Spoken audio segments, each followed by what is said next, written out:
मोऱ्यांचा धाकटा भाऊ हनुमंतराव मोरे हा सूर्याजी काकडे यांच्या हस्ते मारला गेला. चंद्रराव मोरे नाटाचा माझा विवाद होणार म्हणून चंद्रराव मोरेने 15 मे 1656 या रोजी रायरी सोडली आणि महाराजांच्या शरण. महाराजांचा आपला एक नियम होता, जो शरण आला त्याला महाराज मरण देत नव्हते. 15 मे 1656 ते 70च्या कालावधीमध्ये या रायगड किल्ल्याचे बांधकाम चालू. 14 वर्षे लागलीत रायगड बांधण्याकरता. रायगड बांधायला कुणाचे असते दिला? सेवेचे ठाई तत्पर विरोध चिंतूरकर यांच्या नावाची पाठी तुम्ही जगदीश्वराच्या समोर पाहणार आहात. या 14 वर्षामध्ये रायगडावरती बांधलं काय?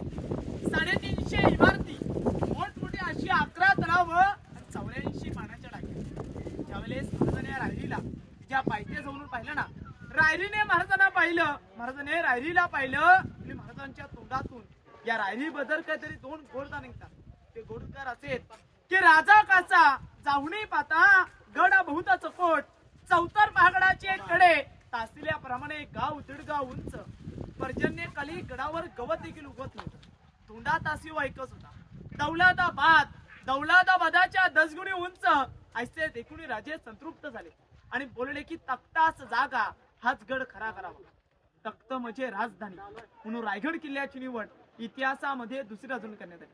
365 किल्ल्याची पहिली राजधानी ही राजगड.